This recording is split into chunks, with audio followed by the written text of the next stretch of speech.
कठिन से कठिन समय हो, जब अपने कर्तव्य को समझते हुए पूरे विश्वास के साथ काम किया जाए तो परिणाम भी मिलते ही हैं।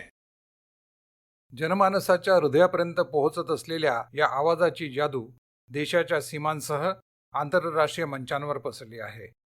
थेट हृदयाला भिडेल असा संवाद करणं सर्वांनाच साध्य होतं असं नाही. पण जेव्हा पंतप्रधान बोलतात त्यांचा लोकांसोबत संवाद सर्वसामान्य लोक आणि देशाप्रती त्यांची अतूट निष्ठा यांनी ओतप्रोत असतो. यामध्ये कोणताही भेदभाव नसतो आणि कोणालाही कोणताही आग्रह नसतो. स्वतः उत्स्फूर्तपणे लोकांसमोर येणं, यामुळेच कदाचित लोक त्यांच्याशी जोडले जातात. लोकशाहीच्या ताकदीचंच प्रतीक आहे पंतप्रधान मोदी यांचा जीवन प्रवास. लोकशाहीचीच कमाल आहे की गुजरातमधील एका सामान्य कुटुंबातला मुलगा आज देशाच्या शिखरावर आहे. पंतप्रधान मोदी यांचं संपूर्ण जीवन उदाहरण आहे राष्ट्रनिष्ठेचं, कठोर परिश्रमाचं, विपरीत परिस्थितीमध्ये देखील धैर्य टिकवून ठेवण्याचं. गुजरातचे मुख्यमंत्री म्हणून लोकांच्या जीवनामध्ये परिवर्तन घडवून आणण्याचा त्यांनी जो प्रयत्न केला, त्यामुळेच 8 वर्षांपूर्वी रचला गेला होता नवा इतिहास. जेव्हा त्यावेळचे भाजपा अध्यक्ष राजनाथ सिंह यांनी नरेंद्र मोदी यांना घोषित केलं होतं पंतप्रधान पदाचे उमेदवार. संसदीय दल ने यह फैसला किया है कि श्री नरेंद्र मोदी को आगामी लोकसभा चुनाव के लिए प्राइम मिनिस्ट्रियल कैंडिडेट के रूप में प्रोजेक्ट किया जाए.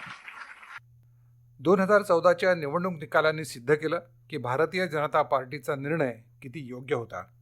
नरेंद्र मोदी यांच्या नेतृत्वाखाली भारतीय जनता पार्टीला लोकसभा निवडणुकीमध्ये बहुमत मिळालं. भारतीय लोकशाहीच्या इतिहासामध्ये 30 वर्षांनंतर अशी वेळ आली जेव्हा एखाद्या पक्षाला बहुमत प्राप्त झालं. याचं कारण होतं गुजरातचे मुख्यमंत्री म्हणून केलेल्या कामामुळे निर्माण झालेली मोदी यांची प्रतिमा. मैं नरेंद्र दामोदर दास मोदी ईश्वर की शपथ लेता हूं कि मैं विधि द्वारा स्थापित भारत के संविधान के प्रति सच्ची श्रद्धा और निष्ठा रखूंगा.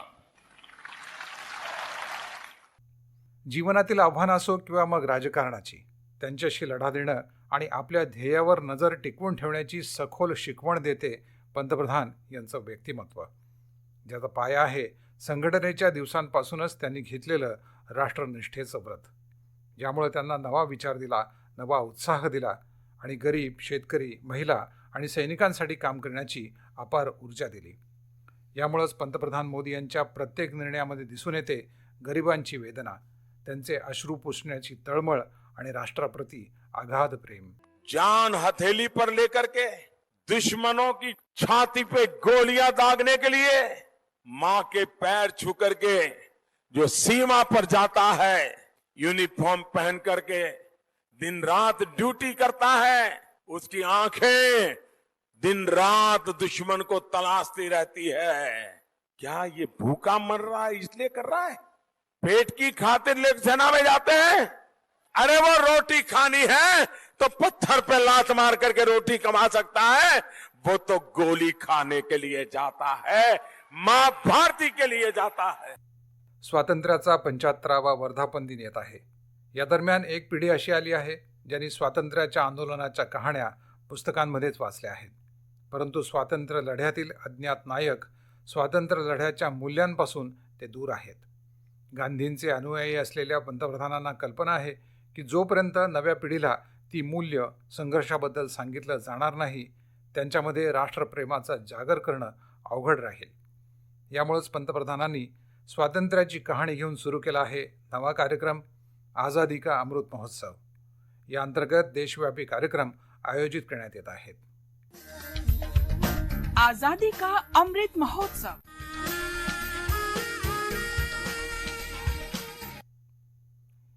विपरीत परिस्थितीमध्ये मोठ्यात मोठी व्यक्ती देखील विचलित होते, परंतु पंतप्रधान वेगळ्याच मातीचे बनलेले आहेत. संपूर्ण जग कोविडच्या महामारीसोबत लढत आहे. महामारीपासून संरक्षण आणि लसीकरणासाठी विकसित देश अजूनही संघर्ष करत आहेत. परंतु भारतानं लसीकरणाचा विक्रम केला आहे. कोरोनाच्या 76 कोटीहून अधिक लसी आतापर्यंत देण्यात आल्या आहेत आणि याचं कारण आहे पंतप्रधानांचं कुशल नेतृत्व. 130 करोड़ से अधिक भारतीयों ने अभी तक की यात्रा आपसी सहयोग दिन रात मेहनत करके तय की है। आगे भी हमारा रास्ता हमारे श्रम और सहयोग से ही मजबूत होगा। हम वैक्सीन प्राप्त करने की गति भी बढ़ाएंगे और वैक्सीनेशन अभियान को भी और गति देंगे। हमें याद रखना है कि भारत में वैक्सीनेशन की रफ्तार आज भी दुनिया में बहुत तेज है, अनेक विकसित देशों से भी तेज है। हमने जो टेक्नोलॉजी प्लेटफॉर्म बनाया है कोविन, उसकी भी पूरी दुनिया में चर्चा हो रही है। पंतप्रधानांच्या मनामध्ये वसलेली असते गाव, गरीब आणि शेतकऱ्यांची वेदना. ते मानतात की गरिबी दूर केल्याविना देशाला प्रगतीच्या पथावर पुढे नेता येणं शक्य नाही. जनधन योजना सुरू करण्याच्या मागे त्यांचा हाच विचार होता. या अंतर्गत आतापर्यंत 43 कोटीहून अधिक बँक खाती उघडण्यात आली आहेत, ज्यामध्ये 230 कोटीहून अधिक रक्कम जमा आहे. जब एक विकासशील देश दुनिया का सबसे बड़ा फाइनेंशियल इंक्लूजन कार्यक्रम सफलतापूर्वक चलाता है, सिर्फ 5 साल में 37 करोड़ से ज्यादा गरीबों के बैंक खाते खोलता है, तो उसके साथ बनी व्यवस्थाएं पूरी दुनिया के गरीबों में एक विश्वास पैदा करती है. मुली आणि महिलांचा शैक्षणिक आणि सामाजिक सहभाग वाढवण्याबाबत पंतप्रधानांचा स्वतःचा एक विचार आहे, ज्याचं प्रतीक आहे बेटी बचाओ बेटी पढाओ अभियान. 100 कोटी रुपयांच्या निधीपासून हे अभियान सुरू करण्यात आलं होतं. अशाच प्रकारे महिलांना घरगुती आघाडीवर दिलासा देण्याची योजना आहे उज्ज्वला. पिढ्यानपिढ्या धूळ आणि धुरामध्ये श्वास कोंडला जाणाऱ्या महिलांचं जीवन सावरण्यासाठी त्यांनी ही योजना लागू केली. ही सामान्य गोष्ट नाही की या योजनेच्या अंतर्गत आतापर्यंत 8 कोटीहून अधिक महिलांना गॅस कनेक्शन देण्यात आले आहेत. ही योजना सुरू करतेवेळी पंतप्रधानांनी जे सांगितलं होतं ते आजही प्रासंगिक आहे. जब लकड़ी के चूल्हे से खाना पकाती है तो वैज्ञानिकों का कहना है एक दिवस में उसके शरीर में 400 सिगारेट का धुआं चला जाता है. 400 सिगारेट का. बच्चे घर में होते हैं और इसलिए उनको भी धुएं में ही गुजारा करना पड़ता है. खाना भी खाते हैं तो धुआं ही धुआं होता है, आंख से पानी निकलता है और वो खाना खाता है. मैंने तो ये सारी हाल बचपन में मैं जी चुका हूं. मां लकड़ी का चूल्हा जला करके खाना पकाती थी. कभी कभी तो धुआं इतना होता था कि मां खाना परोस रही हो लेकिन हम मां को देख नहीं पाते थे. ऐसे धुएं में बचपन में खाना खाते थे. और इसलिए मैं उन माताओं की पीड़ा को, उन बच्चों की पीड़ा को भली भांति अनुभव करके आया हूं. पंतप्रधानांची मनापासून इच्छा आहे वर्ष 2022 पर्यंत कोणताही नागरिक असा राहू नये ज्याच्या डोक्यावर छत नसेल. यासाठी पंतप्रधान आवास योजना गतिमान करण्यात आली आहे. या योजनेच्या माध्यमातून आतापर्यंत देशभरामध्ये लाखो गरिबांना घर उपलब्ध करणं शक्य झालं आहे. पंतप्रधान मोदी यांची मनापासून इच्छा आहे वर्ष 2022 पर्यंत शेतकऱ्यांची कमाई दुप्पट झाली पाहिजे. हे उद्दिष्ट साध्य करण्यासाठी ते स्वतः सर्व आघाडींवर कार्यरत आहेत. शेतकऱ्यांच्या मदतीसाठी किसान क्रेडिट कार्ड आणि किसान सन्मान निधी योजनेद्वारे मोदी सरकारनं शेतकऱ्यांच्या जीवनामध्ये बदल घडवण्यात मोठी भूमिका निभावली आहे. लाल बहादुर शास्त्री जी ने जय जवान जय किसान कहा था, उसी मंत्र को आज इतने सालों के बाद किसान के खेत तक, किसान के घर तक, किसान के जेब तक अगर उतारने का काम हो रहा है तो आज के इस पवित्र दिवस पे हो रहा है. आजादी के बाद किसानों से जुड़ी ये सबसे बड़ी योजना उत्तर प्रदेश की पवित्र धरती से मेरे देश के करोड़ों करोड़ों किसान भाइयों बहनों के आशीर्वाद से आरंभ हो रही है. भारत युवकांचा देश आहे. पंतप्रधान मोदी वारंवार याचा उल्लेख करतात. युवकांना कुशल बनवणं, प्रत्येक हाताला काम उपलब्ध करून देण्यासाठी ते सातत्यानं कार्यरत आहेत. कौशल्य विकास आणि मेक इन इंडिया यासारखे कार्यक्रम याचाच भाग आहेत. लोकांच्या हृदयाला स्पर्श करण्याची पंतप्रधानांची कलाच आहे की जेव्हा ते आवाहन करतात तेव्हा खादीची विक्री गगनाला भिडते. आत्मनिर्भर भारत बनवण्याबद्दल जेव्हा ते बोलतात तेव्हा देशातील उद्योजक देखील उत्साहित होतात. देशाला जोडण्याच्या दिशेनं त्यांचा आता नवा मंत्र आहे. हम सब जुट चुके हैं, लेकिन आज लाल किले की प्राचीर से आह्वान कर रहा हूं, सबका साथ, सबका विकास, सबका विश्वास और अब सबका प्रयास हमारे हर लक्ष्यों की प्राप्ति के लिए बहुत महत्वपूर्ण है.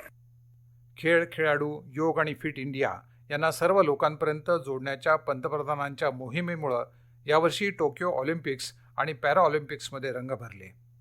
गांधीजींप्रमाणेच पंतप्रधान मोदी मानतात की विकसित देशासाठी आवश्यक आहे स्वच्छता आणि आरोग्य.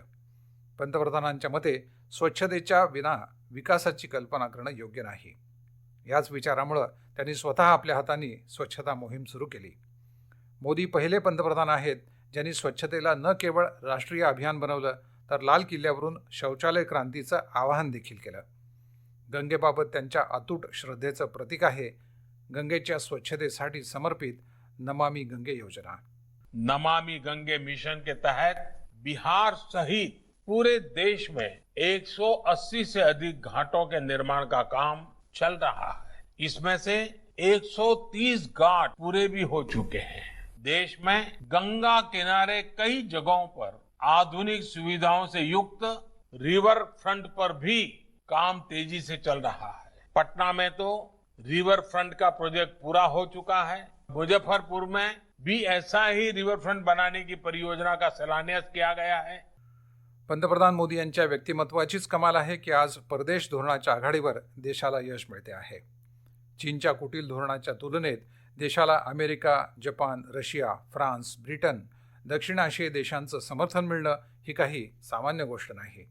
मग ती बालाकोटची घटना असो किंवा चीनच्या आघाडीवर तणाव. भक्कम निश्चय आणि राष्ट्रहिताचे निर्णय घेण्याच्या क्षमतेचा पंतप्रधान मोदी यांनी सतत परिचय दिला आहे. अशावेळी हा प्रश्न मनात येणं साहजिक आहे की पंतप्रधानांना सतत काम करत राहण्यासाठी ऊर्जा आणि प्रेरणा कुठून मिळते. खरं तर पंतप्रधान योग साधक आहेत. कदाचित याच कारणामुळं योग पद्धतींना जगभरामध्ये प्रतिष्ठा मिळवून देण्यामध्ये त्यांनी मोठी भूमिका निभावली आहे. सार्वजनिक जीवनाद्वारे लोकांच्या जीवनामध्ये कसा बदल घडवून आणता येतो याचा अनुभव त्यांनी गुजरातमधून प्राप्त केला आहे.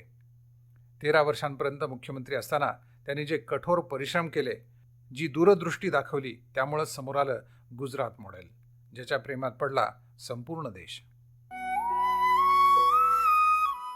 पंतप्रधान वयाचं 7वं दशक पूर्ण करत आहेत, परंतु त्यांची विचारसरणी युवकांसारखी आहे. तंत्रज्ञान आणि सोशल मीडियाचा वापर ते कौशल्यानं करतात.